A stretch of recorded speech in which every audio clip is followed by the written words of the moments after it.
Welcome back to the Heated Debate, brought to you by Emirates. It's a big one today. It's England's final group game. If you guys want to get involved at home, then make sure you use the hashtag #TheHeatedDebate. Of course, we've got a great guest lineup here, Rachel Stringer and James Allcott. How are you guys doing? Nervous, actually. Yeah, I think it's all going to be fine. I just almost want to get the other side of it, get into the knockouts, top our group, and then life will be good and we can really just push on. But yeah, I mean, the last result was disappointing, wasn't it? So hopefully we can get this correct for Gareth. He can apply that and life can be good. Indeed, because today we have asked you guys to make 3 changes to the England squad. As you can see, we've got a little bit of an England squad so far, half an England squad, because we're going to go through it and put in your changes. It's as easy as that. So let's start off with defence, surely. It looks like the right-back position is missing. Actually, firstly, we're going with a 4 at the back. 4-2-3-1. Yeah, I might change this. So for me, I would start with a 4, and then I would experiment. Hopefully, when things are going well in the second half, and you can maybe try that 3. I know, Rachel. Stop looking at me like that. But yeah, so I think there is a moment to maybe move to a 3, just to kind of get them used to that once again, which of course has been a formation that was used for a long time. But yeah, I think stick with the 4 for the start of this game, personally. And just adding to what James said there, I think Gareth will stick with the same formation he's used in the previous 2 games, just because he wants to get through. There's not any point of changing things up too much. He's spoken again about squad rotation. Okay, there's a 26-man squad out here, but you're not going to particularly start putting in fringe players at a crucial point like this. Maybe once we get to the round of 16, depending on where we finish, depending on who we get there. If we play Saturday or Sunday, we get Netherlands, Ecuador or Senegal. Again, we can have that conversation a little bit later on. So this was my, I guess, first pick. I'm not saying I think Kieran Trippier has particularly played badly. Maybe he wasn't on his best performance against the USA. I went to watch that one and it was great to be there at the beginning. Yeah. Obviously, it wasn't the result we wanted. And it was torture, Rachel. I think the USA did play really well. Okay, they were saying they outplayed us. I'm not sure they particularly outplayed us. But they made us work for it, for that sole point we got. So for that reason, I'm putting Kyle Walker in. I know you're going to say, why is he playing at a 4? We're just putting these players on at the moment. Sure. So Zach, help me shove it up indeed, there. I'll straighten it up. Give us your reason. Why Kyle Walker? The reason I'm putting Kyle Walker is that I think he's going to play at some point in the tournament, and he needs to start playing now when it's not all or nothing. Okay, we're obviously still in the group stages. He hasn't played since about October. Yeah. He's had this injury. Mm-hmm. He's not match fit, so he needs to start and maybe play 70 odd minutes or so, but just to be competitive, be in with the squad, get a feel for what it's like out here in Qatar, be competitive again. So for that reason, I think he should play. If we're changing formations, maybe you'd see Shaw drop down, you put these as a back 3, but that can come possibly a little bit later on. I just think Kyle Walker is tried and trusted in Gareth Southgate's squad. Obviously was in the Euro squad as a back 3. He plays for me to get some time under his belt. It's really hard because actually most things you can spin whatever way you want, and it's often and we do that. And we do that here. No, it's about preferences a lot of the time. So I think in terms of getting in minutes, that makes complete sense. The other side of that coin is you definitely want him in a back 3 in the knockouts, quite possibly, so right? Do you think England are going to go to a back 3 for the knockouts? Probably I think when we play a France or a Spain or whoever those guys might be, I think he will go. I do think he will go to that. If he doesn't, I mean, that's a sort of positivity. Yeah, a little bit brave from him for sure. I just think ideally he wants those as a back 3 because we didn't concede a goal in open play in the Euros, and that matters because if you haven't conceded, you haven't lost yet. So the thing with Walker is, I wonder for someone like Southgate who is sensible and sometimes risk averse. There might be an idea where, yes, you want to give him minutes, but you also want to just make sure he is fit for that round of 16. So it's a tricky one. I wouldn't start him. I'd definitely bring him on, though. You'd bring him on. So I was giving him a few minutes to start him. Yeah, I'll do it at the end. Okay. Yeah, I'm going to do it at the end. So we're kind of aligned in our point there. The only question I was going to quickly say, no Trent. Obviously, Trent is someone who has played a lot this season, not necessarily been in the best of form. Why maybe Walker over someone like Trent? I think Walker is still more consistent, the better man for the job, more tournament experience. Okay. Yeah. Yeah, I'd say that. And obviously Trent has been a bit up and down in terms of people's opinions of him this season. This is a good game for Trent. I would say that, because I think the way that Wales attack as well, they attack, will be Nico Williams on the left-hand side as a wing-back, not sort of a proper out-and-out winger who's going to get in behind the opposition, and that can often be the weakness for Trent. So it is a great game for Trent. I think the bottom line is that I think Southgate sees him as an attacking substitute if we need a goal when we're playing a back three, 20 minutes to go against France and we need to get ourselves a goal. And because of that, I don't think Southgate will do it. And Walker, I can understand that more as a pick, because I don't think Trent needs the minutes. He's fit, he's ready to go, you know what he's going to provide. So again, with that in mind, but if you were going to rotate everyone, you could put Trippier on the left-hand side, Chris, our cameraman, screaming for it from behind the camera, and then you could put Trent on that right-hand side and have a bit of fun with that. So again, yeah, there's lots of options. Okay, well, let's move from defence into midfield. Now, Jimbo, is this you or is this you, me Rachel? again. It's you again. We're going again. Again, you could have picked two here. I did originally have two on here, and that wasn't allowed, so I had to take one name off. And I took Jordan Henderson off. I felt he was a good shout to have a stint again starting here. Obviously, he's come on as substitution. But I didn't go for him. I went for Calvin Phillips. Again, nice. Player who hasn't got any time yet. Again, been injured. Again, a trusted, tried player. More of like a physical player as well, which I think will be really crucial in there. Obviously, we're losing Jude Bellingham, which is probably going to be some shouts and screams. Well, I was going to say, obviously, this is a much more maybe defensive side compared to what we've previously seen with England. Yeah, Jude Bellingham is a much more attacking player. Against Wales, obviously, you'd probably expect England to win that. Why more defensive? I just think we can't afford to lose. Yeah. So I know people have been screaming at Gareth Southgate to be a bit more open with play, a bit more creative, and that's probably going to come to what we're talking about later on in terms of creativity. But it's not always about playing the best attacking, free-flowing, creative football in a tournament. We're playing a World Cup here, guys. It's about just getting through to that next round. So be as strong as you possibly can. Use the players that you believe in. And I think that's why, again, and it's a little bit the same as the Walker argument that I had, he wants to play him. He wants to see him in action. He wants to see how he's getting on out here. Many people won't know this, but Rachel's actually called the minute giver. And that's what's going here. Phillips and Walker, you're giving some minutes, aren't you? He's quite clever, you're giving some minutes away there, which yeah. Again, it's about Gareth Southgate getting that squad to a place in the round 16 where he's looking at all the players available to him, that one, they're all fit, and again, for these guys that are coming back from injury, giving them some minutes. So I think but he's Phillips not going to do that at the round of 16, really, is he? He's not really going to give out any opportunities. So now's the time, last right? chance to do that. You know. I was just going to quickly say, obviously, he picked Henderson to come on against the USA. There are reports that Henderson is actually going to be the one starting. Yeah. Would you mind if it's Hendo, Jimbo? I think Phillips is one where I wouldn't give him the minutes, just because I think he's almost a last resort in terms of our midfield. Not normally, but for this tournament, because of what's happened to him going into it all, Henderson came on and really changed the tempo of that midfield. And I think there's some players here I think that have earned a chance. And I think also the thing is, it's who you're taking out. You're keeping Bellingham, you're wrapping him up in cotton wool, you're bringing Henderson in, who you know is going to set a standard amongst that group.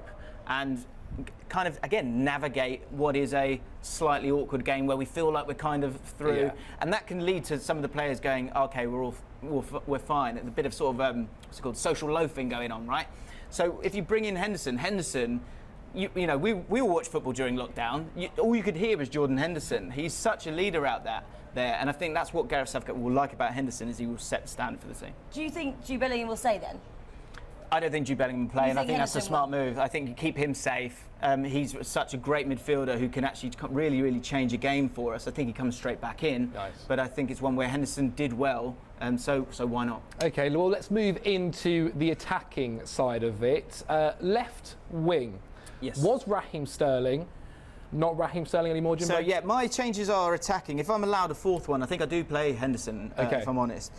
You're not allowed a fourth one, because I had two on there and I went that way. So you're not allowed a fourth. That's why I used the word if. Grealish, Jack Grealish. Let's stick him on the board. Pass it to Rachel. Why Jack Grealish then over someone like Raheem Sterling or possibly Phil Foden on the left? Yeah. Why Grealish? I think he's earned it. I think he's, in terms of sort of passes into the penalty area, he had 3 in the last game, which was the best out of the England team, and obviously he didn't get a full game. Most fouls for England, 1 so far, which is great for a team that's got the likes of Harry Maguire, who's essentially a sort of magnet when it comes to those crosses. And I just think he's earned it. I think Sterling was poor as well. And also the other thing that I really like is that if you play Saka on that right-hand side, what's disappointing me about Saka, certainly in the last game, is he keeps dropping deep.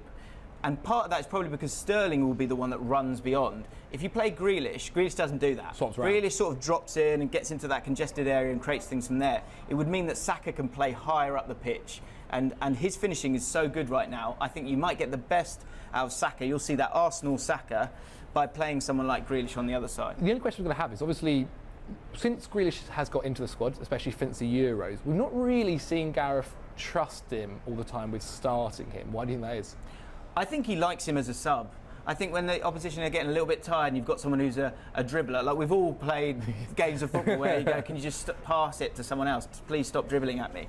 He's obviously that kind of player, and when you've got sort of tired bodies around, he does win fouls, he could win you a penalty, and so I think you sometimes maybe use Sterling to work them, and then Grealish can really affect the game in the second half. Because dropping Sterling is quite a big call. This is a guy who, during the Euros, was brilliant for England, especially during the group games and towards the end as well. He was a guy that was scoring a lot of England's goals. It's a big call to drop him against Wales, where essentially England do need to win. Yeah, I don't think we need to be afraid of being ruthless. I think we've got a really good squad, especially in the attacking areas, especially on the left-hand side of that attacking three as well. And I think Sterling was really poor in the US game, and so... yeah, he doesn't make it for me. I mean, I don't think he will start. I think he'll still come on as a sub, and Gareth doesn't really call them subs, does he? They're like game-changing players. Right. It's a very good point, that. Very good point. And I think he's a game-changing player. He's this creative, maverick-style player who will then go and frustrate a Wales side. And they'll know that as well, the Welsh side, and so they'll go, oh, well, we have to wait for 75th, 80th minute till Grealish comes on and makes a difference like we've seen him do time and time again. OK, well, let's move to the middle, because I'm not seeing Mason Mount here. He hasn't been picked by both of you, so I have a few questions. Who have we gone with, guys? Are we going to go snap here? Okay. Foden. OK, Phil Foden. I mean, there's so much noise around him, Zach, that we have to put him on. Otherwise, everybody at home is going to start shouting at us. So True. the noise around Foden. I like this. Double That's a very good way of Very doing loud, that. so Very we good way have of to put doing him that. Rachel, why Foden then over someone like Mount, who we know Gareth is a big fan of? I think one reason, I know Gareth won't be watching everything that happens, and they're very much in their cotton wool, like James just said, in the little bubble. But I think he has to just give everyone at home what they're kind of looking for. The Foden answer to possibly a poor USA game. Everyone was saying how great they were against Iran, which was probably about a week ago now, wasn't it? That 6-2 result there. And I just think the whole public, and do you think he's swayed a little bit about public opinion when they go, you've got to use Foden, how good he is for City. He's this kind of untapped, again, we have to say it again, he's creative, he makes things happen. Not that Mason Mount doesn't, but I think this is the game where he'll just make that switch. I think overall Southgate's been quite good at listening to the noise, but then essentially blocking out and make the decision that he wants to make. You know, you get 10 England fans, you'll get 10 different lineups. You really, really will. Very true. I think the thing with Foden is that we know he's electric. We know he's an amazing player. But the dilemma for Southgate is, having said the comments that he's made, and everyone's kind of got their claws into those comments of that he can't play through the middle. And those comments were that he was, on the left. I actually think that Southgate could very easily play him on the right and rest Saka for this game, so that he, in terms of, I'm the guy who makes the decisions here, he kind of sticks to that whilst kind of keeping people happy a little bit. He answered everyone else's questions. I wonder if he might do that. But if I'm making the changes, I think Mason Mount is struggling under the pressure a little bit. And again, we have good options in those areas. Maddison is another one, coming back from injury, I guess, a little bit. So I think let's find a place for Foden. Let's give him that opportunity. And sometimes Southgate can kind of, allow the motivation of the noise to help the team. Like Foden will, if Foden gets on that pitch, he's up for it, isn't he? And he can do special things. And it's a bit of possibly a squad refresh as well. Just say, well, this means the world, this game. Let's put a couple of different players in just to give that extra use that squad, yeah. boost. Well, would the minute giver, as you mentioned earlier, would he be giving minutes to James Maddison? This is a guy who pre-tournament was being looked at as he has to go. He then finally did get in the tournament, into the squad, and obviously his form going into the tournament arguably might have been the best out of the squad. Yeah. Due to injury, we haven't seen him feature. He is supposedly fit now. He's not in the starting lineup unless he's playing front line. Yeah, no, I haven't put him up front. Got one more. I've got one left. I think he's a game changer as well, but I think that comes from off the bench in this tournament. There may be a moment where we need him to create or get a shot off. And I think he'll be of use when that time comes, and it could be this game. Again, I would really love to see us be in a really nice place in the game and be able to make those 5 changes to give people minutes, as I look to the minute giver. I said it twice, and now I'm labelled with it. Thanks. I don't think you even said it once. I just labelled you with it. I definitely gave it to Kyle. yeah, true. So yeah. Okay, well, I think a lot of people at home will be saying Harry Kane is not on this board. And deservedly so, you are right. Who have you put there instead? We've seen Rachel's 3, so this is obviously yours, James. Callum Wilson. Why? It's more about resting Harry Kane. And maybe it's a bit of sort of an element of mind games as well, because a fired up, fresh, fit, all the Fs, Harry Kane is a special player, and I don't think you ever have to, yes, he's not scored yet, but I don't think you ever have to worry about Harry Kane's finishing ability or baseline confidence.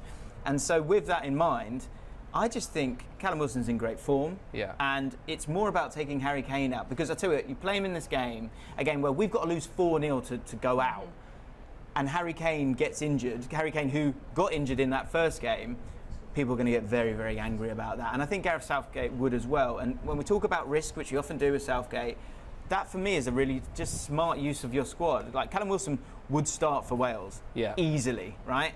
So I think, just take him out of the firing line, make sure he's fit. All these players would start for Wales easily. I would agree. I think there are certain Welsh fans out there who may argue differently. The one thing I will say, obviously, you mentioned that side of it for Harry Kane if he gets injured. But if Harry Kane plays against Wales, scores a hat-trick, that's a pretty good thing going into the knockouts, right? Yeah, but we can only, you can only make the decisions with the information that you have at this moment in time. And what I would rather have is that I'm 100% certain that he's fit for the round of 16, but he hasn't scored a goal yet. Rather than he's scored 3 goals, someone's whacked his ankle and he's not fit. It's pointless. This is a player though that always gets injured. Callum Wilson is one of those players that you always have to kind of protect a little bit. So if you've got your backup, but why is he here then, Rashford mate? as well. But why is he here then? Well, I would have had Ivan Toney, but I mean, so would I. But if we go to penalties, I'd have had him. No offence, because I really enjoy. So you'd be going for Harry Kane in this game rather than Wilson?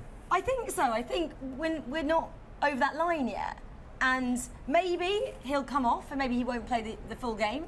But I don't think you don't have your captain playing against Wales, just because it's such a romantic fixture as well. It's such an important fixture. You know how fired up the Welsh fans, the Welsh squad are going to be. We've heard from Kiefer Moore how he's can't wait to knock out England. I'm not sure you're going to score the 4 goals, but you've heard the passion. Feels like a jinx, doesn't it? It feels like a jinx. Take that back, James.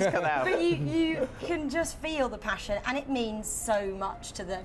Since 1958, they haven't been at a World Cup. For them to win here, I mean, so you've got to put out your strongest squad. You mentioned the fact that Harry Kane, obviously captain and experience. When you do look at that front line from here down, not a lot of English experience or national team experience. Realistically, you're probably looking at Saka for the people that have actually been playing.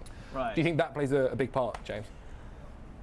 I mean, on a one-off game, maybe not. I don't care. If I'm honest, I don't care. I think these are good players, and I think often you've got to think about the mentality of these players. These are players that want to start for England. They want to play in World Cup games, and it will be a bit like a Premier League game. These are all Premier League Championship players. So with that in mind, I just think it's about. I just want Harry Kane nice and fit for the round of 16. Same with Bellingham, and so that's why I would make those changes. Okay, guys. Well, that is the England team. What do you think? Your 3 changes. What do I think? I would have maybe had Mount in there. I think the way Gareth likes his a 10 attacking mid, because I think Mount has been a bit unfortunate that he's just kind of doing what Gareth is telling him. He's trying to make sure he is chasing the ball, he is pressing. And to be honest, in this kind of game, I guess you reckon that England are going to have a lot of possession. And so someone like Foden is maybe going to be a little bit better for the creative side. I personally would have played Mount and then put Foden out on here. I like the fact that Saka's there.